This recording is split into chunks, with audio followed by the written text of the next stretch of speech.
Hola, muy buenas tardes a todas, a todos, a todes. Es un gusto poder empezar este webinar que hemos organizado la sección uruguaya de Amnistía Internacional y la sección chilena de Amnistía Internacional sobre un tema que creemos que es tremendamente relevante para nuestro movimiento y en general en materia de derechos humanos, y que es el informe que ha hecho nuestra organización y que presentó hace algunos meses atrás, que es el informe titulado El apartheid israelí contra la población palestina, cruel sistema de dominación y crimen de lesa humanidad. El objeto de este webinar entonces es poder conversar sobre este informe eh, y las repercusiones también, por cierto, que ha tenido este informe a nivel internacional. Nos interesa, por cierto, conocer cómo ha sido esta investigación y tener comentarios de especialistas, tanto de Uruguay como de Chile, de la comunidad palestina también en Chile, respecto de esta investigación y las recomendaciones, las conclusiones y las recomendaciones que ha hecho Amnistía Internacional respecto de esta graves violaciones de derechos humanos, este crimen de lesa humanidad que se viene realizando hace décadas, tal como señala nuestro informe. Desde Chile, por cierto, es un tema muy relevante y que además ha estado en el debate en el último tiempo, como sabrán eventualmente quienes nos están viendo y escuchando, a propósito de una polémica que se generó cuando el presidente Gabriel Boric no recibió de inmediato la acreditación del embajador de Israel, precisamente en un contexto en que había sido asesinado un niño, un adolescente palestino por esos días. Entonces, vamos a comenzar el webinar. Voy a dejar la palabra también a mi colega, la directora de Amnistía Internacional Uruguay, y después vamos a dejar la palabra a Philip Luther, que tuvo un rol central en esta investigación, y también a Gabriel de la Coste y Lorena Muse. Dejo la palabra entonces a Lucía para que también pueda realizar una presentación.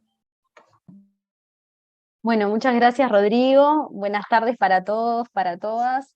La verdad es que es un gusto para la sección de Amnistía en Uruguay estar aquí organizando este evento junto a la sección chilena, con quienes, bueno, no es el primer evento conjunto que tenemos, así que estamos muy contentas de poder estrechar alianzas y poder seguir construyendo, generando debate en nuestros países sobre temas que nos importan.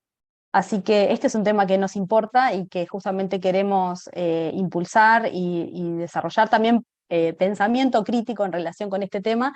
Como bien mencionaba Rodrigo, este es un informe que se presentó a inicios de este año, que fue un informe que muy contundente, muy riguroso. Philip nos va a contar más en detalles, pero sin duda muy importante a nivel internacional por el impacto público que tuvo el informe, pero también para el movimiento de Amnistía Internacional. A la interna de la organización también fue un hito, podemos decir, en el trabajo de la organización en relación con este tema y haber hablado, haber puesto el rótulo de apartheid, sin duda también es un hecho muy importante para nombrar, para decir, para señalar también un sistema de opresión que se viene desarrollando, como mencionaban antes también, a lo largo del tiempo. Entonces, sin duda es un momento muy importante también en un contexto en el que Uruguay viene corriéndose de lo que ha sido su postura en relación con el apartheid y con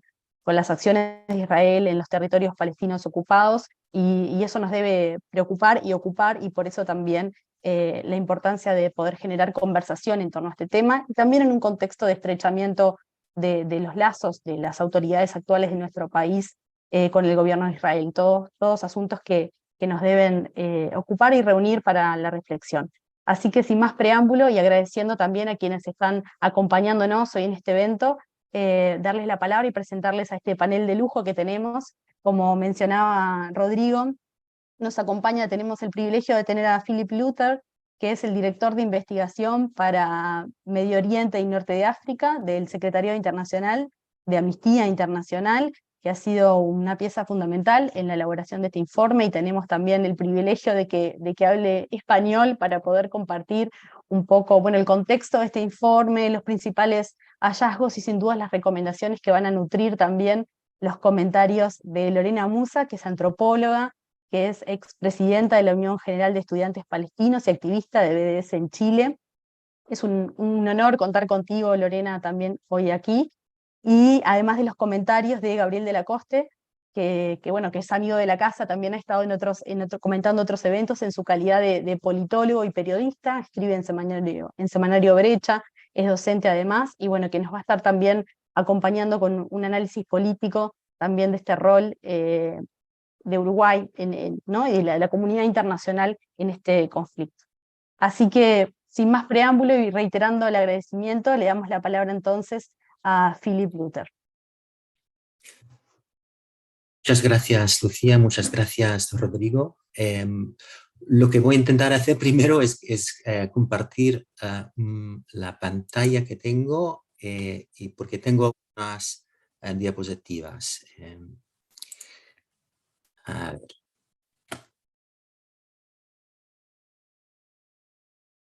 Espero que se ve. Perfecto. Entonces, voy a hablar un poco sobre el informe de Amnistía. Es un informe larguísimo, entonces intentaré presentar los puntos clave sobre el contexto, las conclusiones, las recomendaciones, el impacto que ha tenido en un contexto más grande. Y este informe, hay que decir, hemos pasado mucho tiempo elaborándolo, 4 años de investigación y análisis, pero al mismo tiempo este informe se basa en décadas de investigación documental y de campo de Amnistía, y evidentemente publicaciones de otras organizaciones y estudios académicos. Cabe decir también que Amnistía en 2010 adoptó una política global sobre el apartheid, y eso es lo que nos ha permitido examinar posibles situaciones de apartheid a nivel mundial de forma coherente. Contesto primero a la pregunta, ¿por qué ahora? ¿Por qué hemos sacado este informe ahora? Primero, a nivel internacional, se está prestando cada vez más atención, por buenas razones, a la discriminación institucionalizada.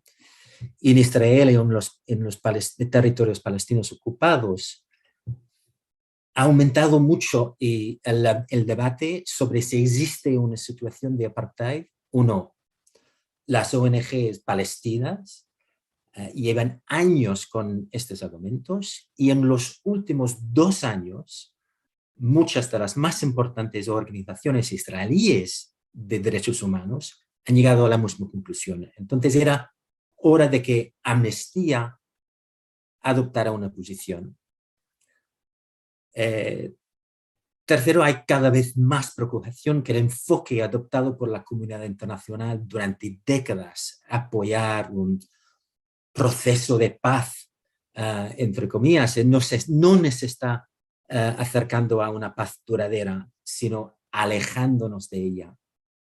Y finalmente, hemos visto unos acontecimientos recientes que han llevado a Amnistía a reflexionar sobre la aplicación del marco del apartheid a Israel y Palestina. Y destaco simplemente la adopción por parte de Israel en 2018 de la ley del Estado-Nación, que consagró constitucionalmente la discriminación racial que evidentemente ya existía contra las personas no judías en Israel y Palestina.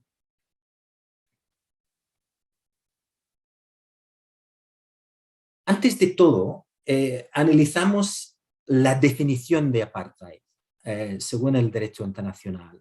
Para nosotros eso era importante, ya que mucha gente piensa que el apartheid es únicamente el sistema practicado antes en Sudáfrica. Pero de hecho, según el derecho internacional, el apartheid es tanto un sistema como un crimen.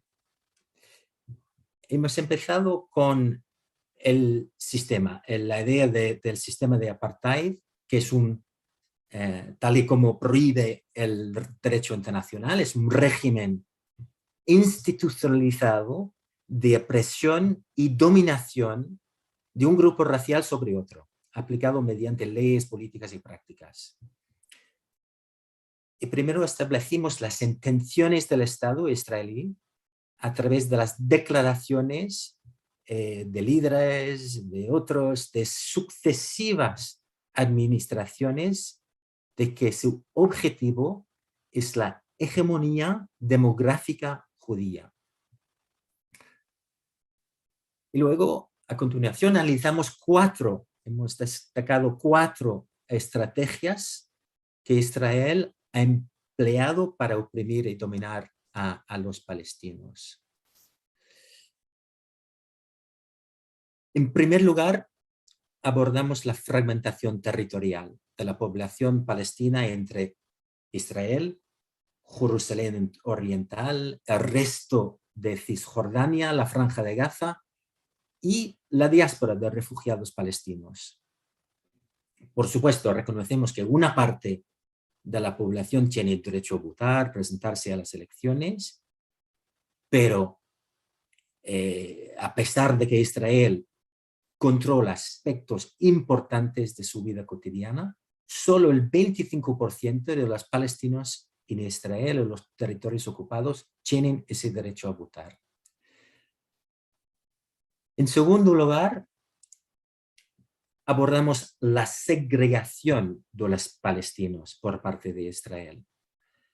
Y en Israel, el Estado israelí ha concedido a los ciudadanos palestinos una ciudadanía inferior a la de los israelíes judíos. Por ejemplo, no les da derecho a la reagrupación familiar. En la anexión de Jerusalén Oriental, ha concedido a los palestinos la residencia permanente en lugar de la ciudadanía, aunque este estatuto es permanente solo de nombre. En el resto de Cisjordania somete a los palestinos a órdenes militares draconianas que restringen la circulación, y en la Franja de Gaza ha aislado a los palestinos del resto de los territorios ocupados, así como del resto del mundo, eso en virtud de una política oficial de separación. Y también llega a millones y millones de refugiados palestinos en diáspora el derecho al retorno. El informe aborda la disposición por parte de Israel de las tierras y propiedades de los palestinos. Israel ha excluido a los palestinos en Israel el acceso a la inmensa mayoría de las tierras públicas, aunque estas tierras fueron en gran parte expropiadas a los palestinos después de la creación del Estado israelí. En Cisjordania niega sistemáticamente los permisos de construcción a los palestinos y amplía los asentamientos ilegales, lo que da lugar a repetidas demoliciones de viviendas y desalojos forzosos. Y en Gaza niega a los palestinos el acceso al 35% de sus tierras agrícolas y al 85% de las aguas pesqueras costeras. La cuarta estrategia para nosotros es la privación por parte de Israel de los derechos sociales y económicos de los palestinos. En Israel y Jerusalén Oriental, el Estado es responsable de una subinversión crónica discriminatoria. En el resto de Cisjordania, el Estado israelí priva a los palestinos de beneficiarse de sus propios recursos, no pueden acceder a las tierras agrícolas más fértiles ni a su petróleo. Y en Gaza tenemos el bloqueo ilegal de Israel que ha debilitado el sistema sanitario sanitario y otros servicios esenciales. Entonces, en conclusión, hablando de este sistema, creemos que la opresión y la dominación de los palestinos por parte de Israel solo pueden entenderse si se observa la situación de forma global en todo Israel, en los territorios ocupados. Y porque lo que vemos es que persigue el mismo objetivo, privilegiar a la población israelí judía en el reparto de tierras y recursos y reducir al mínimo la presencia y el acceso a la tierra de la población palestina. Para todo eso es para nosotros un solo sistema. Pero no solo un sistema, es el crimen, es un crimen. Hemos mirado, según el derecho internacional, el crimen de apartheid consiste en graves violaciones específicas de los derechos humanos que se cometen con la intención de crear o mantener el sistema de apartheid. Y entonces en el informe tenemos casos de estudio, tenemos pruebas de que para promover su sistema de apartheid, Israel ha cometido violaciones contra los palestinos como el traslado forzoso, la detención administrativa generalizada, la tortura, la fuerza excesiva y letal generalizada contra los manifestantes, muchos de los cuales evidentemente están en la calle porque sin voto no tienen otra forma de influir en el Estado que controla sus vidas. Y la negación de los derechos tanto de los refugiados palestinos como de los ciudadanos palestinos de Israel a reclamar sus hogares, tierras y propiedades.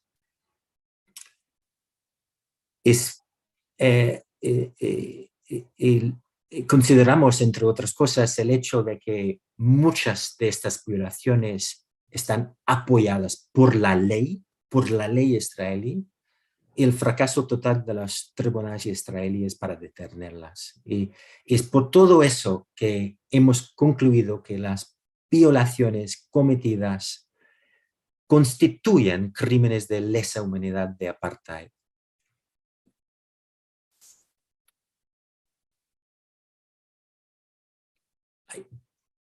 Perdón. Con crímenes tan graves, es claro que pedimos a las autoridades en cuestión, las autoridades israelíes, que llevan a los responsables ante la justicia. Pero sabemos muy bien que Israel tiene un historial muy débil a la hora de hacer que los funcionarios del Estado rindan cuentas por los crímenes cometidos. Y entonces ponemos el enfoque sobre la comunidad internacional que actúe. Sobre los estados y la ONU, las otras organizaciones intergubernamentales que deben reconocer eso en primer lugar, reconocer la situación como apartheid y garantizar que no ayuden a una situación ilegal. Y eso, por ejemplo, suspendiendo el suministro de armas a otros equipos militares a Israel, instituir y hacer cumplir la provisión de productos procedentes de asentamientos israelíes en sus mercados y al fin y al cabo presionar a Israel para que desmantele el apartheid. Hay también otras posibilidades en cuanto a la justicia internacional. La Corte Penal Internacional tiene la oportunidad de considerar el crimen de apartheid en su actual investigación sobre los territorios palestinos ocupados. Y para nosotros todos los estados deben ejercer la jurisdicción universal, es decir, procesar en sus propios tribunales nacionales para llevar ante la justicia a los autores de graves delitos de derecho internacional. Unas palabras sobre las reacciones al informe. Se esperaba evidentemente la crítica del gobierno israelí y de sus partidarios. Hay que decir, sin embargo, que no cuestionaron el contenido. Hubo molestia muy grande por el uso de la palabra apartheid. Nos acusaron de antisemitismo, que es ridícula. Y hay que decir que muchas voces judías lo han rechazado. Rechazado esa acusación, quiero decir, argumentando que acusar a Amnistía de antisemitismo cuando está criticando el Estado de Israel, no a los judíos, es en sí mismo antisemita, ya que equipara a los judíos con Israel. Y hay que destacar entre esas voces, 14 organizaciones israelíes de derechos humanos. Pero lo que igual es más interesante es el hecho de que la campaña para el reconocimiento de la situación como una situación de apartheid está para nosotros ganando ímpetu. En Israel, evidentemente, hay un contexto político muy difícil, muy difícil, más difícil después de las últimas elecciones, pero el debate sale cada vez mayor. Una semana después de la presentación de nuestro informe en febrero, un ex fiscal general israelí, Michael Ben-Yair, que evidentemente no es una ONG, es un ex fiscal general, dijo que estaba de acuerdo con nuestras conclusiones. Al nivel de la ONU, de los expertos de la ONU, el relator especial de la ONU sobre los territorios palestinos ocupados concluyó él también que la represión de los palestinos por parte de Israel equivalía a apartheid. En octubre, el relator especial sobre una vivienda adecuada hizo lo mismo, y hay interés por parte de la comisión de investigación creada por el Consejo de Derechos Humanos en 2021. Y aunque muchos estados no están de acuerdo con nuestra conclusión, al menos públicamente, hay estados, especialmente estados en África y Asia, estados en África, por ejemplo, que han pasado por el apartheid, que sí que se han mostrado de acuerdo con nuestras conclusiones, las conclusiones de otras, y que quieren llevar el asunto o a la Asamblea General de la ONU o posiblemente al Tribunal Internacional de Justicia. Y eso podría ser interesante, al menos a largo plazo.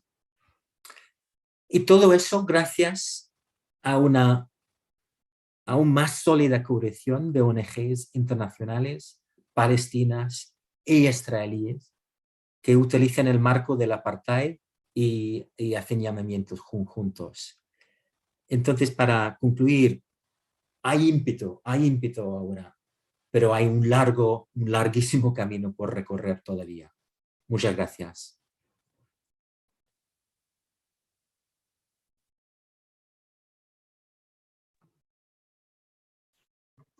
Muchas gracias, Philip, por tu presentación tan clara, contundente respecto a cómo se realizó la investigación, al contenido de la misma, a las repercusiones, a las recomendaciones del informe, que todavía estamos trabajando en esas, por cierto, recomendaciones desde las diversas secciones de Amnistía Internacional a lo largo del mundo y aquí en América, y por eso junto a Amnistía Uruguay quisimos realizar esta actividad. Muchísimas gracias de nuevo, Philip. Quisiéramos recordar que está la posibilidad de que puedan plantear comentarios o preguntas para que después los expositores y la expositora puedan referirse a ellas. Y ahora me toca presentar a Lorena para que pueda ella comentar el informe. Ya se la presentó un poco antes Lucía, pero vuelvo a hacerlo brevemente. Lorena Musa es antropóloga, expresidenta de la Unión General de Estudiantes Palestinos, activista del movimiento BDS Chile, que ella podrá explicar, que busca, entre otras cosas, que se realicen también sanciones comerciales y de otro tipo respecto de estas políticas de violaciones de derechos humanos que lleva adelante el Estado de Israel. La idea es que pueda, Lorena, por favor, comentarnos sobre el informe, sobre también la implicancia que tiene para la comunidad palestina en general y para la comunidad palestina en Chile, que es muy numerosa para quienes nos están escuchando y que pueden quizás no saberlo, quizás especialmente de Uruguay. Hay aproximadamente 500.000 personas de la comunidad palestina. Si consideramos en general la diáspora palestina, es la más numerosa, una de las más numerosas en el mundo, la comunidad palestina que tenemos en Chile. Así que es muy importante para nosotras y nosotros contar en este momento con Lorena, y le dejo la palabra para que pueda realizar sus comentarios sobre el informe y esta exposición también de Philip. Lorena, te dejamos la palabra. Muchas gracias nuevamente. Bueno, muchas gracias a ustedes, primero a Lucía, a Rodrigo, a Amnistía por la invitación también. Para nosotros es súper importante participar en este tipo de instancias, ¿cierto? De compartir un poco las impresiones sobre su informe y hablar también de lo que ocurre en Palestina y ser majadero, ¿cierto?, con la violación a los derechos humanos y el crimen de apartheid que implementa Israel sobre territorio palestino. Bueno, en primer lugar, me gustaría hablarles también un poco sobre la campaña BDS, que es donde yo participo y donde también la UGEP ha intensificado su trabajo desde ahí. El BDS surge el año 2005 como un llamado de la organización civil palestina, de diversas organizaciones, de sindicatos, de organizaciones sociales, un llamado hacia la comunidad internacional. Esta campaña busca justamente que la comunidad internacional se haga parte de la lucha del pueblo palestino, de la lucha de liberación. Y en ese sentido tiene tres objetivos bastante concretos que nos permiten de alguna manera direccionar nuestro trabajo, y desde ahí también es que se hace súper relevante e importante el informe que ustedes emiten. Los tres objetivos de la campaña del BDS son poner fin a la ocupación y colonización de las tierras árabes y el desmantelamiento del muro. Por otro lado, reconocer también el derecho a la plena igualdad de derechos de los ciudadanos árabes en Israel, y respetar y promover el derecho de los refugiados a regresar a sus hogares, tal como fue estipulado en la resolución 194 de la ONU. Hoy día existen más de 7 millones de refugiados palestinos en el mundo. Nuestro trabajo ahí ha sido principalmente desde las universidades. Nos estamos articulando a nivel nacional, en todo Chile, y también a nivel internacional. Principalmente hemos priorizado trabajar desde el BDS académico y cultural. Ahí hemos tenido igual un largo trabajo y trayectoria, por ejemplo, en la Universidad de Chile, donde se hizo un referéndum, y se ha intensificado también que dentro del alumnado se condene la ocupación en Palestina y que se desvinculen las universidades que tienen nexos con Israel. Y ahí, en ese sentido, también desde el sur de Chile, la Universidad Austral se declaró como un espacio libre de apartheid israelí, y en ese sentido va en directa sintonía con lo que ustedes mencionaban de parte del informe, ¿no? Que es como entregar recomendaciones sobre toda la comunidad internacional que tiene que decir algo sobre Palestina y tiene que condenar la violación a los derechos humanos sistemáticas y el crimen de apartheid que implementa sobre territorio palestino. En ese sentido también hemos tomado algunas experiencias internacionales, como el caso de Irlanda, que se ingresó un proyecto de ley que buscaba tipificar y prohibir aquellos productos que eran fabricados en territorios ilegales, en asentamientos ilegales en territorio palestino.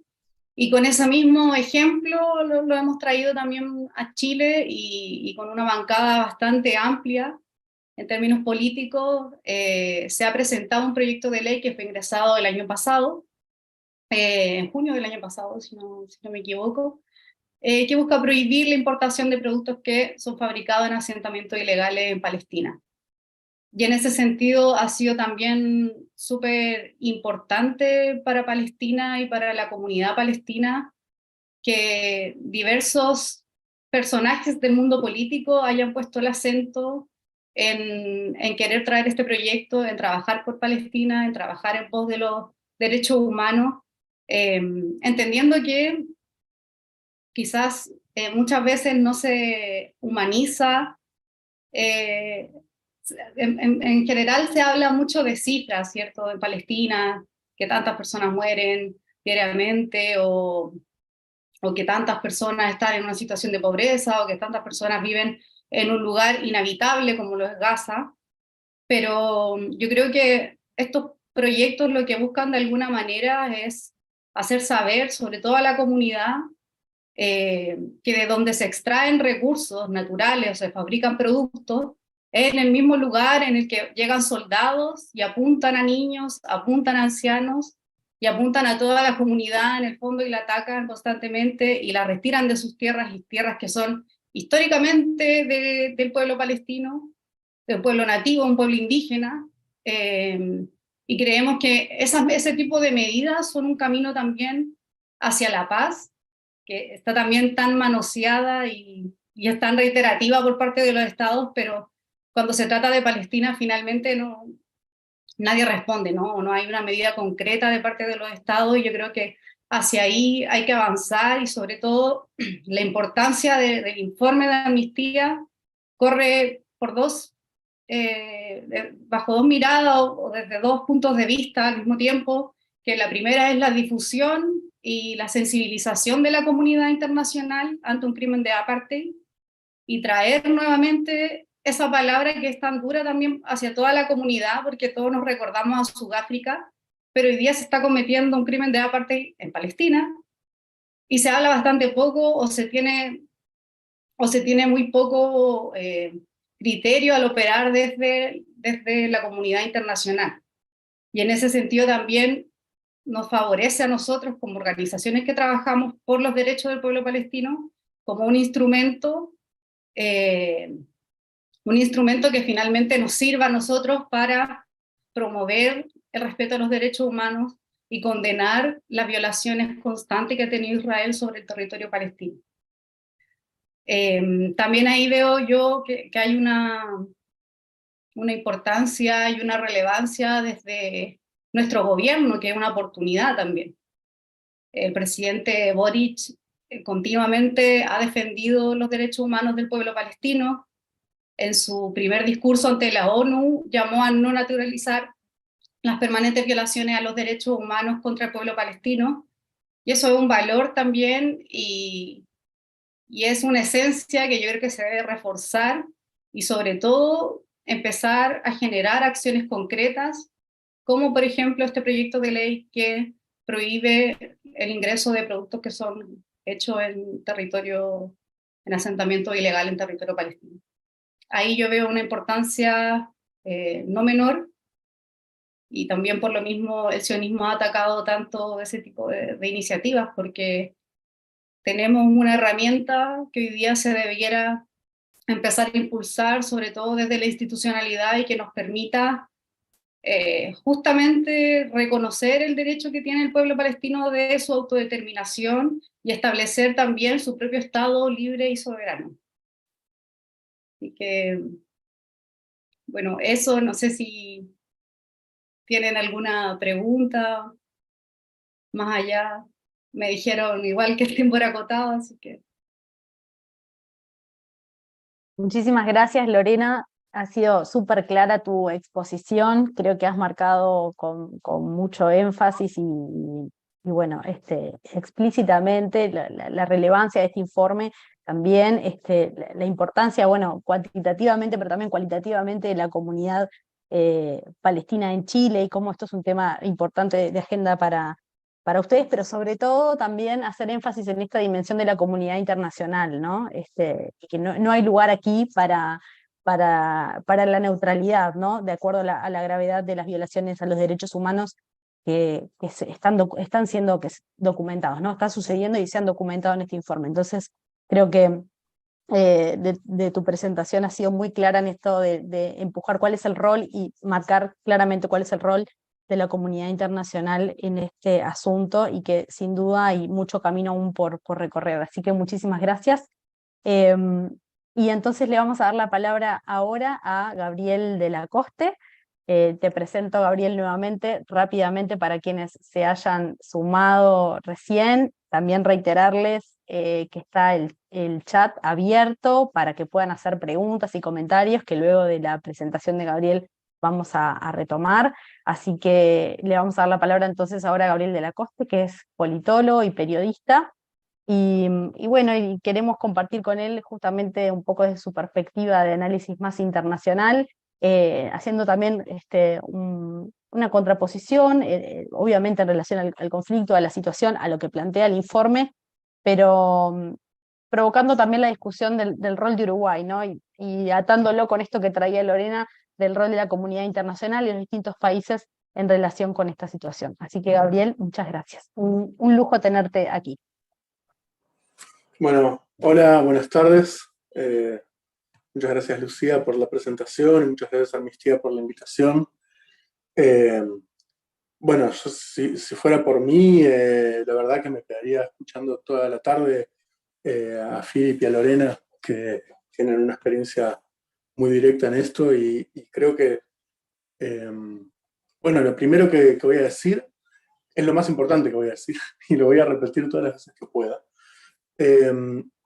Y es que lean el informe.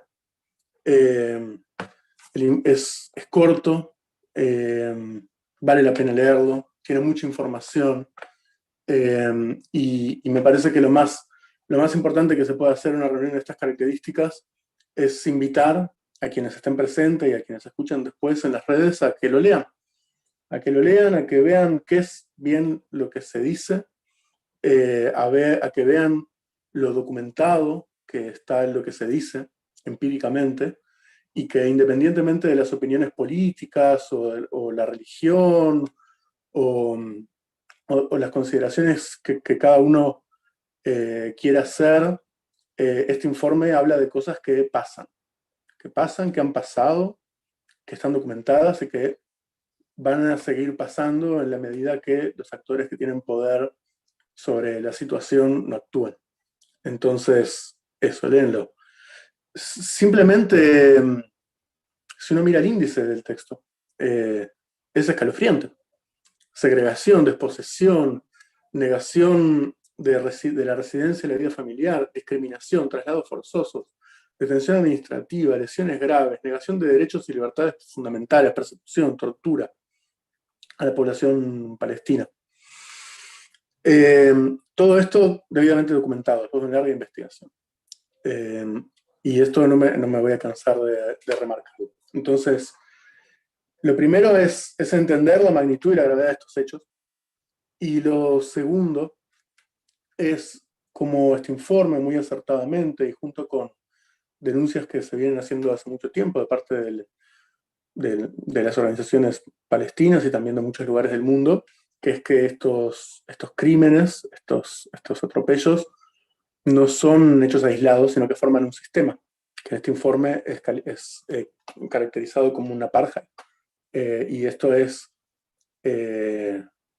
argumentado, no es un capricho, no es un invento, y que es calificado como apartheid basado en definiciones de derecho internacional, y quiero insistir porque creo que estas cosas es importante no irse demasiado de tema, aunque después voy a decir alguna otra cosa.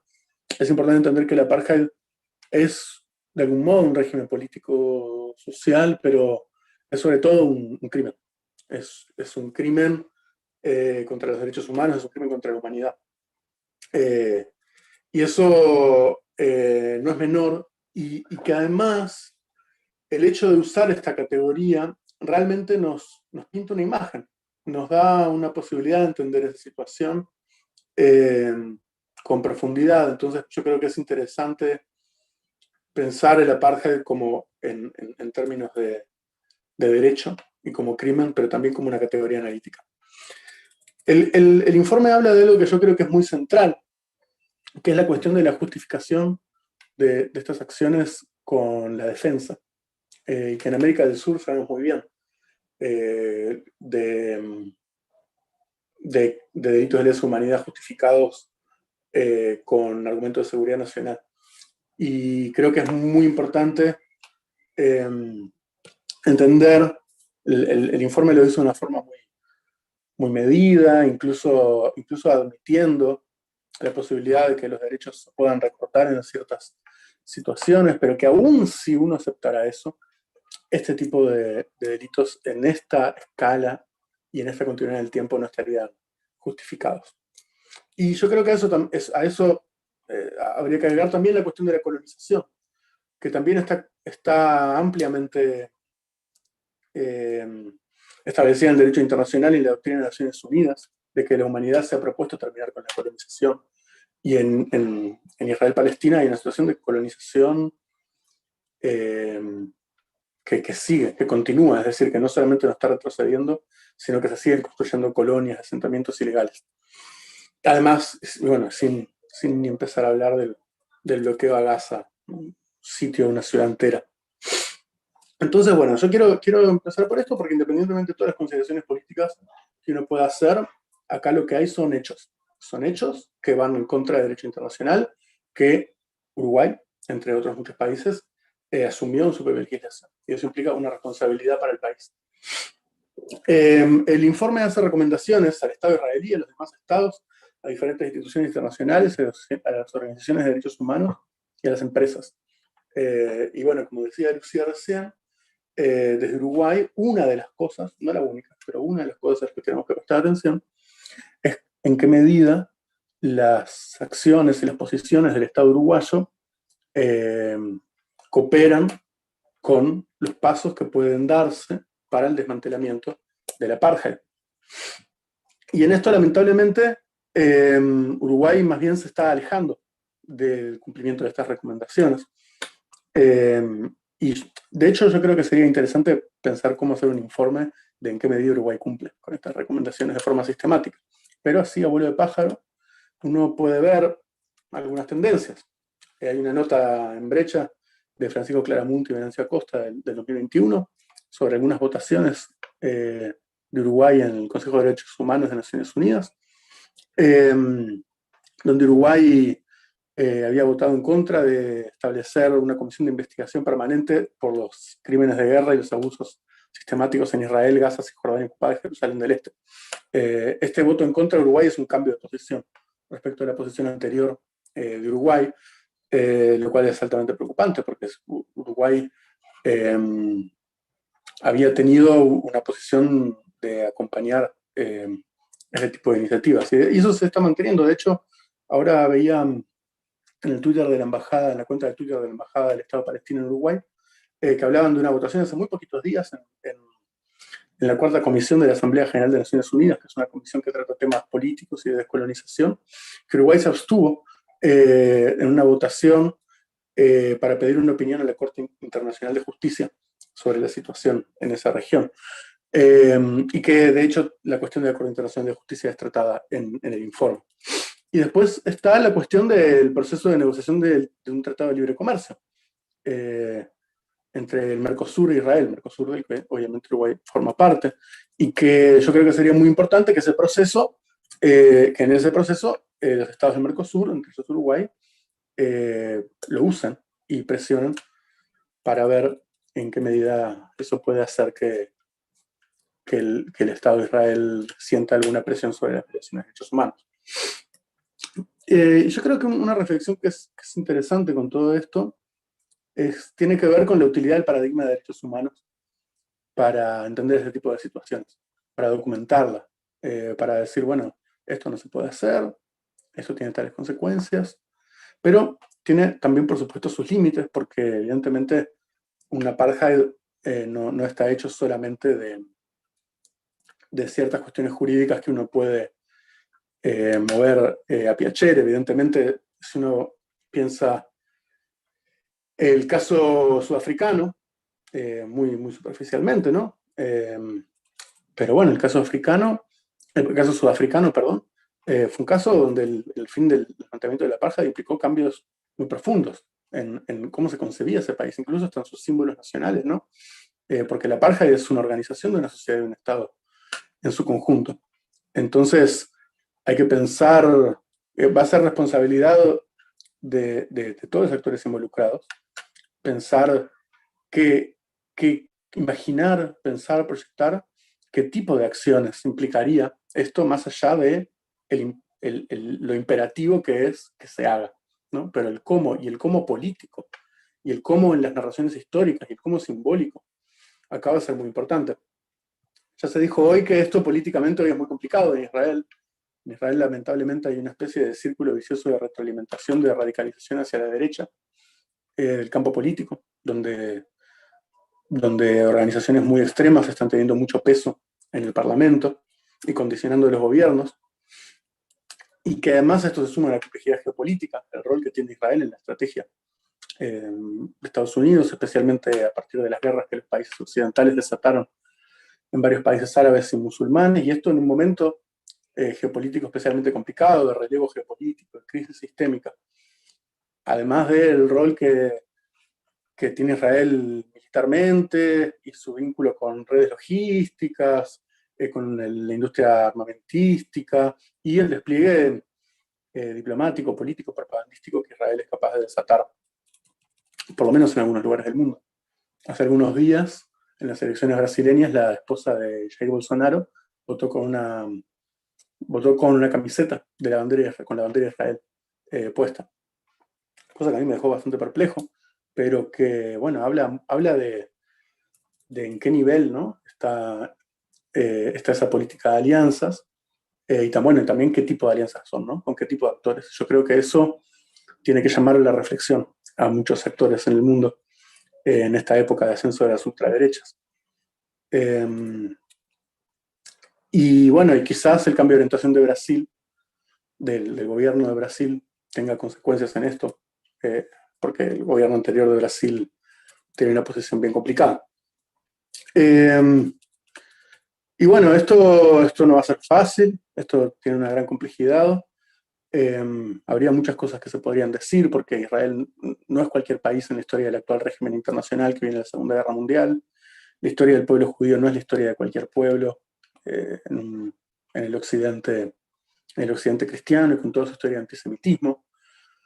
El antisemitismo es un problema muy real, especialmente en esta época de avance de las ultraderechas, pero justamente como es un problema muy real, hay que tener mucha responsabilidad y mucho cuidado con no homologar las críticas al Estado de Israel y sus políticas con el antisemitismo, porque eso perjudica a la lucha contra el antisemitismo.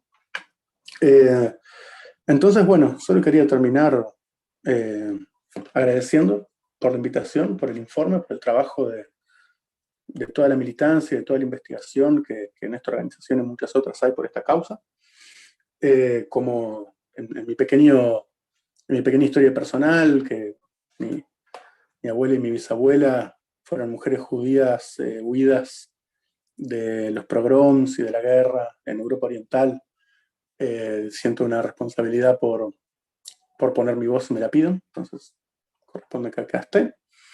Y bueno, quiero terminar diciendo lo mismo con lo que empecé, que es, lean el informe. Lean el informe, presten atención a qué es lo que está pasando, sin prejuicios, independientemente de lo que piensen de lo que pasa en la región, de sus opiniones políticas. Pregúntense si esto es admisible y qué hay que hacer para que termine. Nada, eso. Muchas gracias.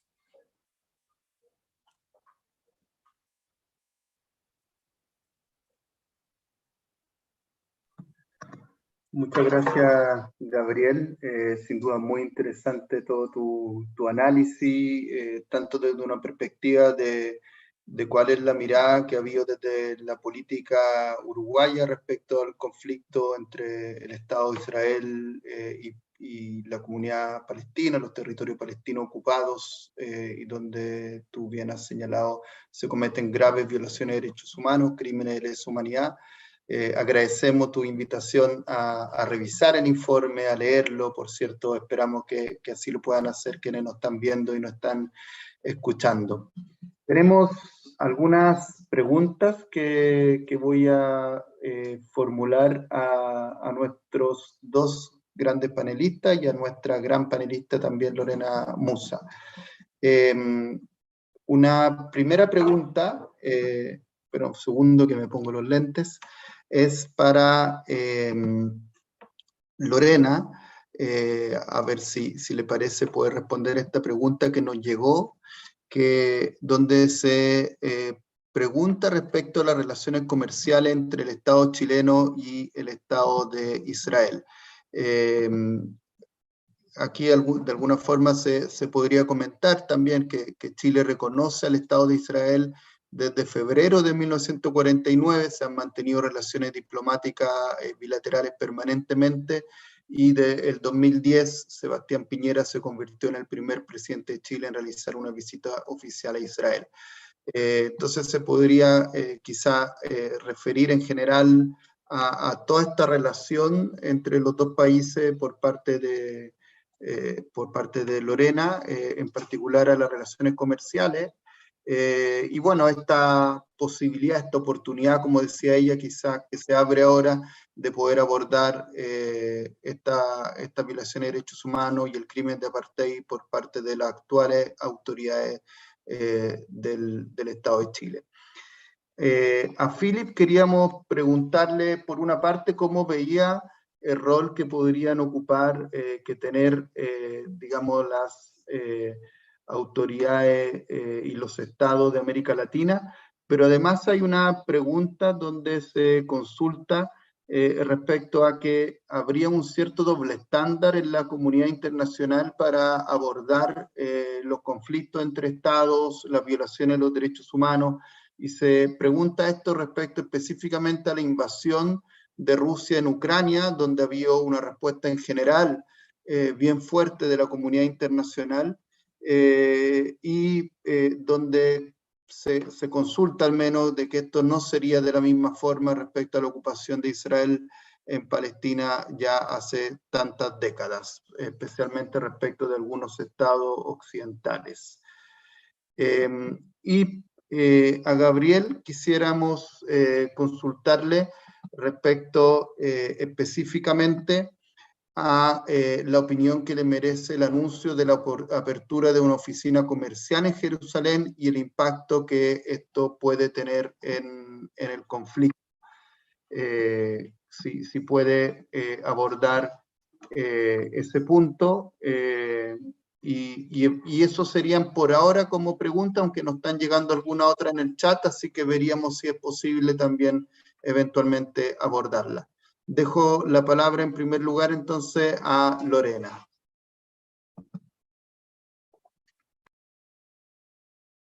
Gracias, Rodrigo.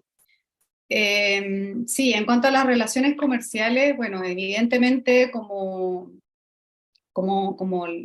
las relaciones comerciales hacia cualquier país, evidentemente desde Israel es un poco parecido, hay relaciones comerciales de distinta naturaleza, pero me gustaría puntualizar en dos, principalmente, que nosotros vemos como las principales amenazas también hacia nuestra propia seguridad como chilenas y chilenos. En particular a las relaciones armamentísticas que tiene Israel con Chile, que se profundizó sobre todo la dictadura militar de Augusto Pinochet en Chile, y que hasta el día de hoy se importan armamentos probados principalmente en Palestina, primeramente, en donde los palestinos y las palestinas funcionan como conejillos de India, son utilizados en territorio palestino y luego se llegan y se implementan en Chile a través de armamentos, pero también de instrucciones y de un modelo de represión que en el fondo es importado desde Israel hacia Palestina, y el ejemplo más vivo de eso fue también la revuelta popular en Chile, que costó la vida de personas y de más de 300 ojos y víctimas de trauma ocular. En ese sentido, un informe y un libro que se sacó desde Chile ha sido súper relevante para develar esas relaciones comerciales de Israel con Chile, que lo tengo justamente aquí, que se llama El militarismo israelí en Chile. También es parte de una colaboración que se llama El militarismo israelí en América Latina, y que ahí también habla bueno, de la ciberseguridad, de los sistemas de vigilancia que son importados y de los modelos de represión también que se importan desde Israel hacia Chile para finalmente venir a reprimirnos a Chile, ¿cierto? Con tecnología israelí. Y por otro lado, cuestiones también del modelo hídrico, la venta del modelo hídrico israelí hacia América Latina, y en particular a Chile, que también tiene una sensibilidad mayor tal vez con el tema del agua. No es novedad que el tema hídrico para nosotras y nosotros es importante, y también ahí hemos articulado una colaboración importante con otros movimientos sociales como el MAT y Modatima, porque nos parece súper preocupante también cómo se instala esta venta del modelo hídrico cuando en Palestina se tienen a comunidades completas sin agua. De hecho, la capacidad per cápita que tienen los palestinos en contraposición a ciudadanos israelíes es atroz. O sea, la cantidad de agua que tienen los palestinos está muy por debajo de lo que propone, por ejemplo, la Organización Mundial de la Salud. Y ahí vemos como una complejidad también para Chile, y también una amenaza que se importe un tipo de modelo hídrico que primero es instalado e instaurado en un régimen de apartheid, y luego se venga a lavar de alguna manera a Chile y América Latina. Por esas dos líneas a mí me parece relevante poder orientar las relaciones que se tienen entre Chile e Israel. Muchas gracias, Lorena. Sin lugar a dudas, muy interesante tu respuesta por esas dos líneas. Se trata de temas muy importantes donde entonces estamos teniendo estas relaciones comerciales entre el Estado de Chile y el Estado de Israel. Y algo que decimos siempre desde Amnistía Internacional es que el comercio y los derechos humanos no son ámbitos que tengan que ir completamente por separado, sino que al contrario, los derechos humanos tienen que estar presentes también en las relaciones comerciales entre los países, los estados, y por lo tanto muy importante, muy interesante lo que tú nos cuentas y pueden compartir en este webinar con todas y todas. Muchas gracias, Lorena. Dejo la palabra ahora a Gabriel, si puede referirse a la pregunta, y parece que habría otra más que vienen llegando. Gabriel, te dejamos la palabra. Muchas gracias. Bien. Bueno, sí, efectivamente, el gobierno del presidente de la calle Pou anunció su intención de abrir una oficina comercial en Jerusalén. Hay una tendencia en algunos gobiernos del mundo que empezó con la apertura de la Embajada de Estados Unidos, con el proyecto de traslado de la Embajada de Estados Unidos a Jerusalén en 2019, y algunos países lo siguieron, algunos quiero decir muy poquitos, pero algunos. Y bueno, sería muy preocupante que Uruguay diera pasos en esa dirección. La Embajada de Uruguay está en Tel Aviv.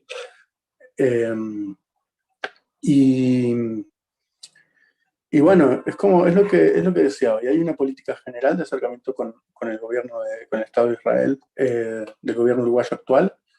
Y bueno, yo creo que evidentemente si uno lee las recomendaciones que hay en este informe, son pasos que van en contra del tipo de cosas que tendrían que pasar para que esto mejore. Eso.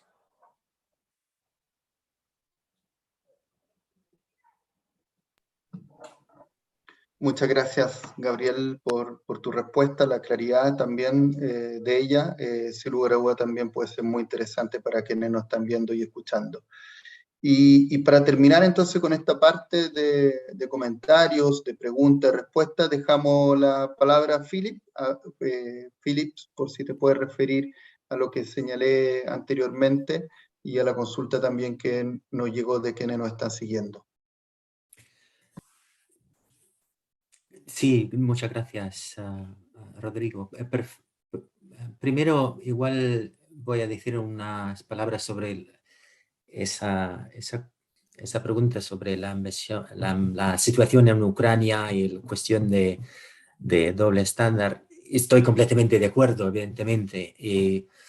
Vale, Amnistía está haciendo actualmente mucho trabajo sobre el conflicto en Ucrania. La invasión rusa es sin duda un acto de agresión, una violación de la Carta de la ONU, constituye un delito según el derecho internacional. Para nosotros no hay duda sobre eso. Es una intervención militar que ha provocado un gran número de abusos contra los derechos humanos.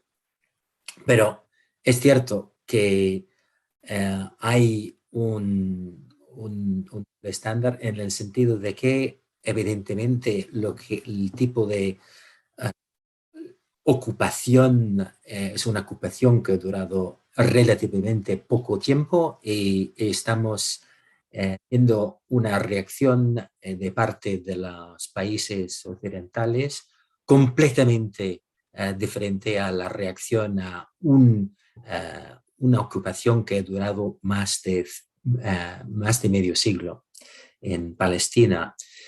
Y puedo mencionar un ejemplo para mí al menos muy claro de eso. Yo tuve hace poco una reunión con unos diplomáticos británicos para haciendo un trabajo de incidencia con los diplomáticos británicos sobre la cuestión de apartheid en Israel y Palestina. Y la respuesta, hemos evidentemente dicho, mira, que lo que queremos es que haya un reconocimiento por parte de las autoridades británicas, del gobierno británico, que haya una situación de apartheid. La respuesta de las autoridades británicas, al menos de esos diplomáticos, fue: no podemos hacer eso, al menos no podemos hacerlo ahora, porque no existe un veredicto de un tribunal sobre el asunto. Entonces nosotros, es el decir de los diplomáticos, nosotros seguimos ese tipo de decisión de un tribunal sobre el asunto. Y evidentemente nosotros como Amnistía contestamos, pero no entendemos por qué en Ucrania ustedes están sin cualquier tipo de decisión de un tribunal. Estáis diciendo cada día que hay crímenes de guerra cometidos por el gobierno ruso, las fuerzas armadas rusas. Nosotros hemos documentado ese tipo de crímenes de guerra, pero vosotros no. Entonces es una decisión completamente política y evidentemente demuestra el doble estándar y el hecho de que ese tipo de posición política de parte de las autoridades británicas y otras tienen como base simplemente los intereses nacionales y no tienen nada que ver con el derecho internacional. Entonces, eso sobre la cuestión de Ucrania y la relación con lo que está pasando en Palestina. Igual podría decir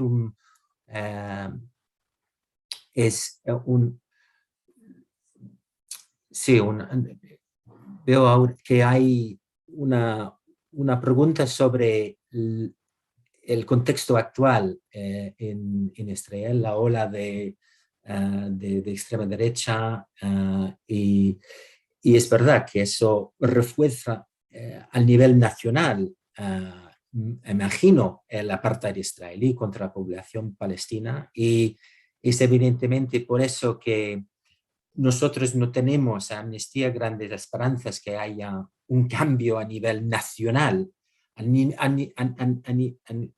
nacional en el sentido de el nivel del gobierno israelí en los próximos pocos años. Y por eso tenemos tanto énfasis en la importancia de la presión internacional, en la importancia del reconocimiento por otros estados de la situación como una situación de apartheid. Y por eso ponemos tanto enfoque en eso. Y lo que vemos es que lo que hace falta es que haya un aumento del coste político por parte de Israel de continuar con este sistema, porque hasta ahora no lo ven, no lo sienten.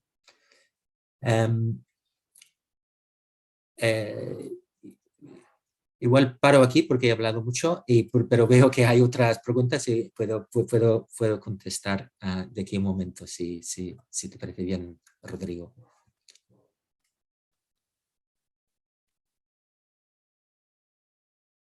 Sí, muchas gracias, Philip. En realidad creo que más o menos cubriste algún otro comentario por allí, pero estamos ya teniendo que cerrar por razones de tiempo, así que les agradecemos enormemente, bueno, a ustedes, a los panelistas y la panelista, a quienes han asistido a este conversatorio online. Simplemente cerrar con algunas de estas cuestiones que nos dejan Philip, Lorena y Gabriel, también como recomendaciones a partir de este evento, ¿no?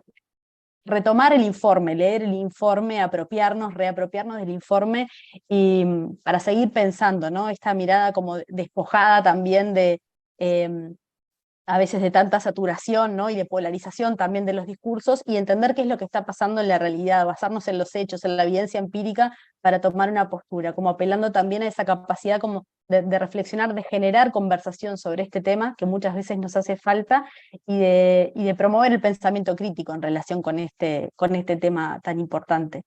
También resignificar esto del valor y del rol de la comunidad internacional y de la responsabilidad de los países, que los países tienen frente a este conflicto, ¿no? Creo que Philip lo dijo de una manera muy contundente, es decir, hasta que se sienta el coste político, ¿no? Tiene que haber un costo político de este accionar tan brutal. Tiene que haber un costo político, y sin duda las preguntas y las respuestas que ustedes hacían en relación con los vínculos comerciales, ¿no? Que muchas veces aparecen como separados del impacto que esto tiene en la vida de las personas, ¿no? Los derechos humanos, pero finalmente se trata de eso, en la vida de las personas y de comunidades enteras. Bueno, hay que empezar a unir estos mundos que parece que no tienen nada que ver, en realidad tienen todo que ver, y también es importante mirar las relaciones comerciales y atribuir responsabilidades a esas relaciones desde una perspectiva, con una mirada de derechos humanos, y sobre todo en situaciones como las que estamos hablando. Así que creo que ha sido un intercambio muy fructífero, que ha disparado mucha conversación, y ojalá que siga traccionando más conversaciones en relación con este tema. Sin duda es un primer evento que hacemos en conjunto, esperemos que no el último, para seguir conversando sobre este tema, así que muchísimas gracias. Ha sido un gusto también compartir la organización de este espacio junto con los colegas de la sección chilena, así que muchas gracias también a ese equipo. Y bueno, un agradecimiento muy especial a Philip Luther del equipo del Secretariado Internacional, a Lorena Musa y a Gabriel de la Coste, y por supuesto a todos y todas quienes nos han acompañado. Así que sin más, nos despedimos con un abrazo y muchas gracias a todos por haber presenciado este evento.